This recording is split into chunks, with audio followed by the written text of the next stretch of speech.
France is widely believed to be a pretty equal country between the genders.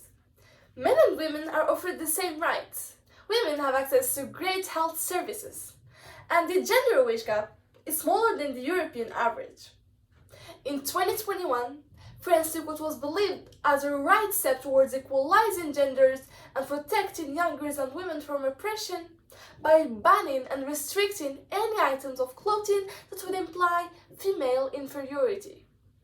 But as some feminists thought as though they achieved something that at least freed women, there were thousands more who felt stripped from their expression, no longer able to wear hijabs, niqabs or burqas, unable to participate in the discussions championed by white feminists. They've been shamed, belittled and ignored. All of that because their voices are not the ones that feminism chose to care about.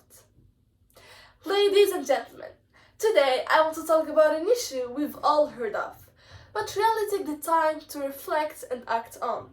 Feminism. More specifically, I want to discuss how despite our society progressing towards equality, feminism is still largely unrepresentative of the voices it seeks to represent. In this speech, I'll walk you through some of the major flaws in the feminist movement today, how they isolate and ignore diverse voices and those who come from impoverished backgrounds, then propose some solutions to make feminism the movement that it truly ought to be. But before moving into the problem, it's important to understand the development of feminism. While rooted in the belief that women should be equal to that of their male counterparts, throughout history, feminism has been critical for excluding women of color and those who come from impoverished backgrounds, where the right to vote, work, and access education were only fought for the privileged and elite. But what if I told you that those problems still exist today and oppress women who need the support of feminism the most? While early feminists maintained that every human had natural rights and fought for women's rights, they whitewashed the history of violence and torture endured by Black, Asian, and Indigenous women. You would like to think that we've come a long way since then. But feminist circles still primarily focus on how to support those who are already privileged to some degrees in society. We hear rhetoric about how to be a girl boss, lean in, dress like a CEO, or be in charge of the boardroom. But we seem to forget the daily struggles that women face when applying to houses, their treatment at homeless shelters, food insecurity, or police brutality that is a commonplace among impoverished women, but ignored by the mainstream. In fact, women are more likely than men to be food insecure in all over the globe. According to the US Department of Agriculture, families with children headed by a single woman were more than twice as likely as the national average to have extremely low food security. Given that women earn less per dollar than men for doing identical jobs, they face greater difficulties when obtaining financial security and independence. But you'd think that women's poverty alleviation is a crucial feminism concern, but making shelters for homeless women never appears to be high on the priority list for feminism. Feminism has considered hunger and housing as problems for others to address. When minorities face structural violence, a similar trend can be seen. In New Brunswick, Canada, back in 2020, Chantal Moore, an Indigenous woman, was shot and killed at the hands of police. The officer was let off with no punishment or reprimand. We saw anti-violence activists and Indigenous rights movement rallying for change. But the feminist movement remained silent. You see, in our society, we don't have a lot of voices that stand up for really essential and crucial matters. And that's only when inequality gets worse. So why is it that feminism has gone down this path? The main issue stems from its leaders. Let's take Emma Watson as an example. She is a famous English actress who is incredibly wealthy. How can we expect women to feel included by feminism when its representative is a super rich, gorgeous, and famous actress who has everything in her hands? And how can we expect a woman like her to be the voice of Black, Asian, Indigenous, and Muslim women who are getting oppressed?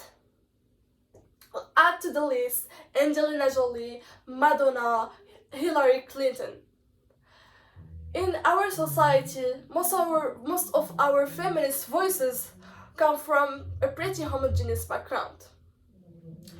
With such high expectations, with such unrealistically standards come high expectations.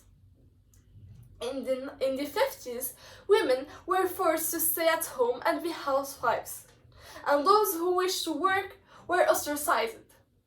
Today, it's the other way around.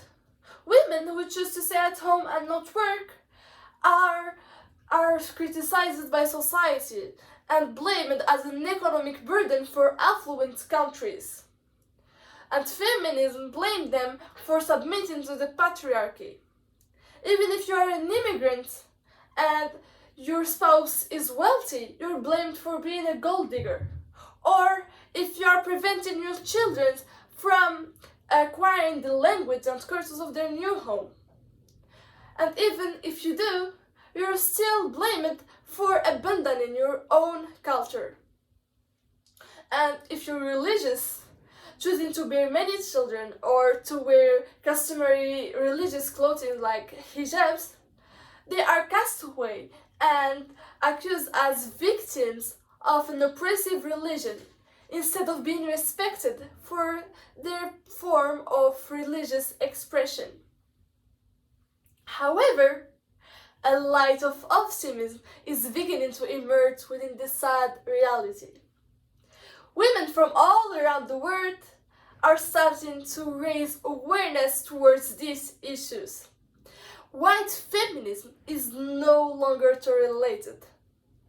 So today, I propose that we make change to decreasing depression of women, and focusing on more important matters, and then highlighting diverse voices. First, we have to stop pressuring women to live one specific way.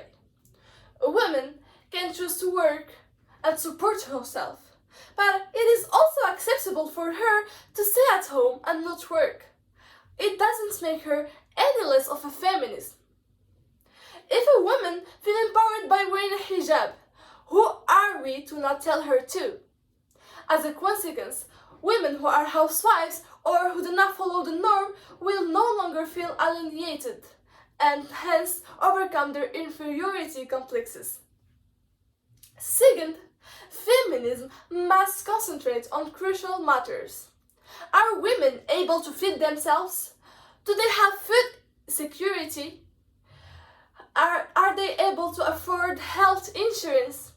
Instead of focusing on less crucial matters, such as dressing like ever you want, going topless, or making hygiene products free. I do not mean that these aren't important matters, but they do not have the same impact on women as the more crucial ones. So how can feminism focus on more crucial matters? Feminism may start by raising awareness towards hunger and housing.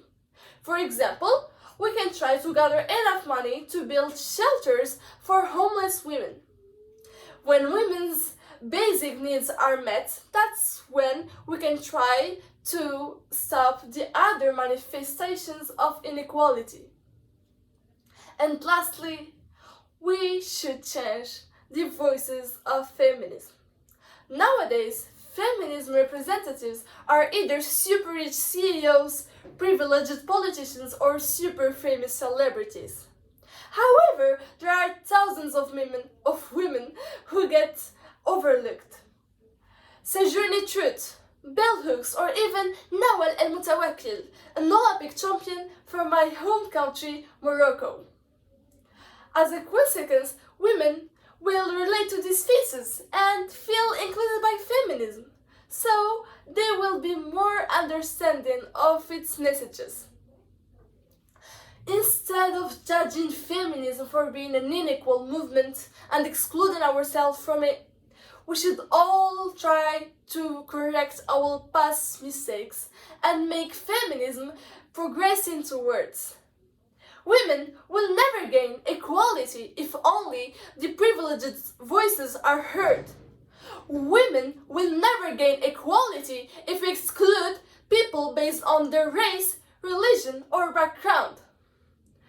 Let's all stand up together against sexism and try to build a better future together. Thank you very much.